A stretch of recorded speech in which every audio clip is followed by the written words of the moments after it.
Welcome back to Dry Hot Homestead. It's Danielle, and this is a really quick video to show you I'm making sourdough crackers.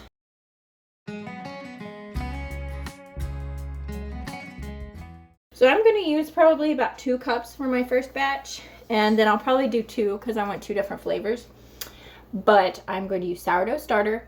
We're going to use butter or olive oil. For me, it's going to be melted butter. And then we're going to do our seasonings and some salt. And that is it.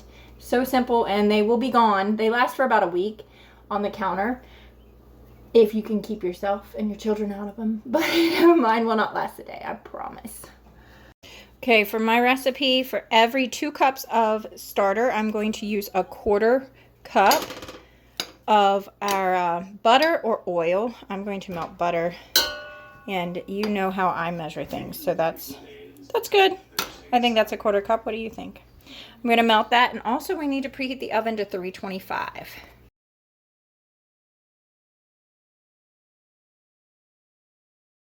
So I have made the decision to double my recipe instead of doing 2. So I'm going to go ahead and I added another 1/4 cup. So that's 1/2 cup of butter melting in my pot.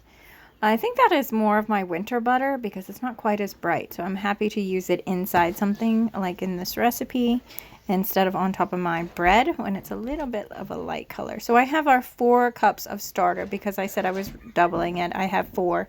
You can do 2 cups of starter, but for every 2 cups, you need a 1/4 cup of butter melted or oil, and then a teaspoon of seasoning. So I'm going to do this Italian seasoning, and since I'm doubling this recipe, I'm going to do 2 teaspoons of Italian seasoning.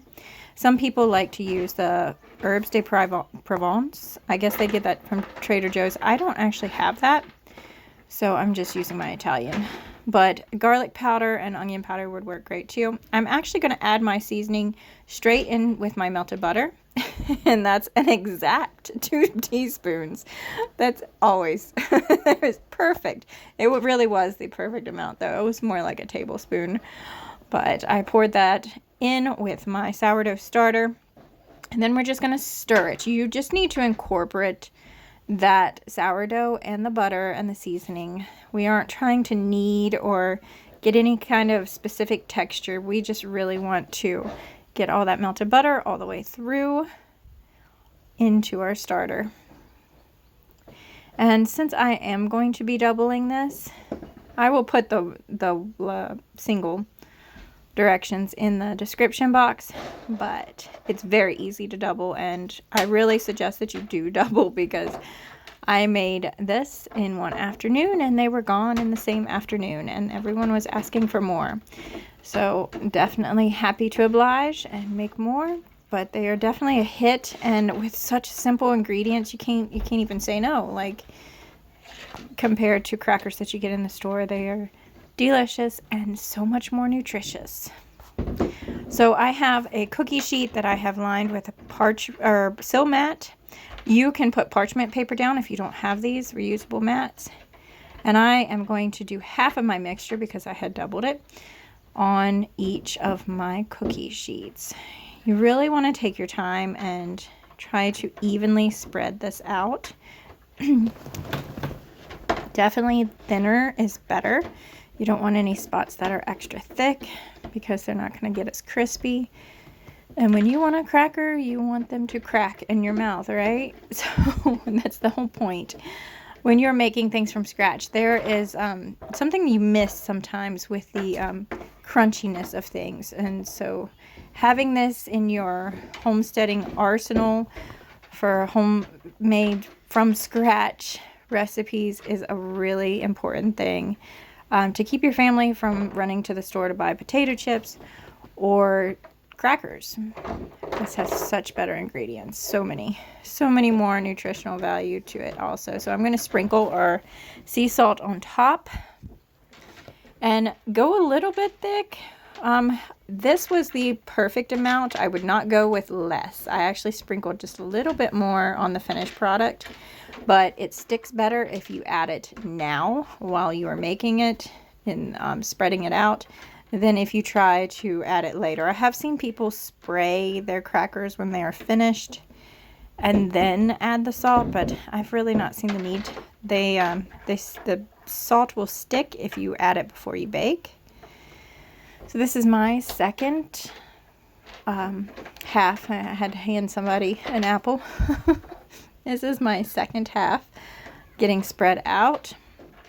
And definitely, like I said, you want to get it even. And then we're going to salt that. We're going to go ahead and put this in the oven.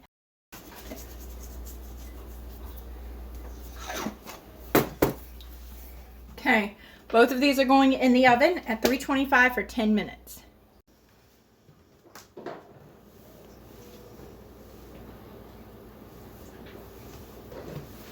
Okay, our 10 minutes is up. I'm going to go ahead and score. I'm just going to kind of cut them into cracker size, whatever you like. Actually, I should go a little smaller than that.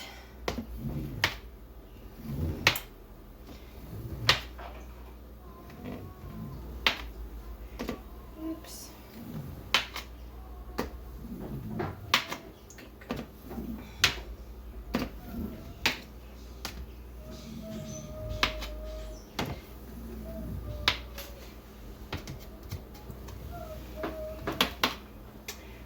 Alright. Also at this time, I am going to take the time to poke each of these little crackers. You don't have to, but when I do take the time, they seem to be a little bit more crunchy, so.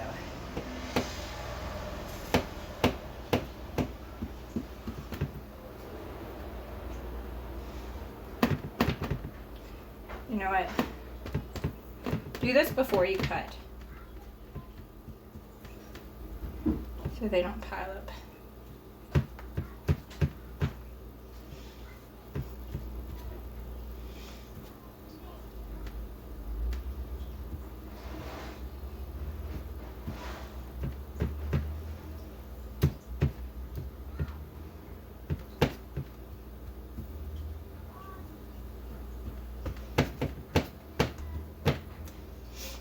Okay.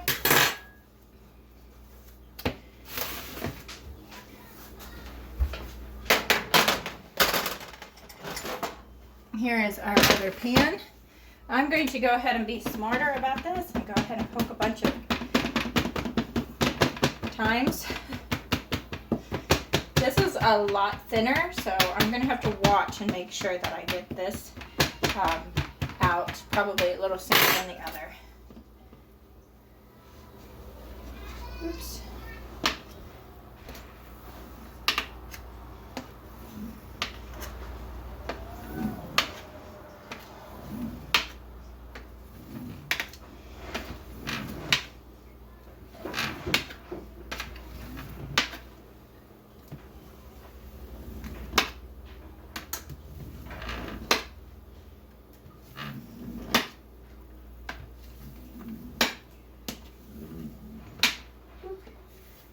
Oops. If you can tell, I'm getting tired of cutting. Okay. Back in the oven, but we are going to keep a really close eye. It's only going to take a few more minutes. I would say about 5 more minutes, and then we're going to get them out.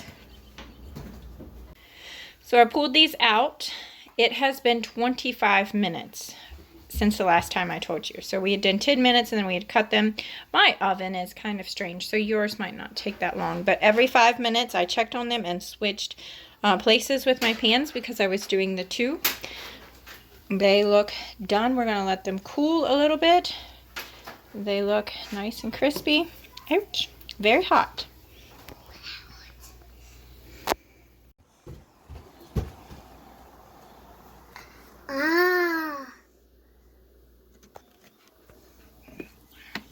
They're delicious. And there you have it. We have made sourdough crackers. Such a simple recipe. This was just our sourdough starter, some butter, and our flavorings, which this time I used Italian seasoning and then salt. and it tastes delicious. Good luck keeping it in your kitchen. 1 week in an airtight container like this would be great on the counter, and I will see you again next time. Thank you for stopping by.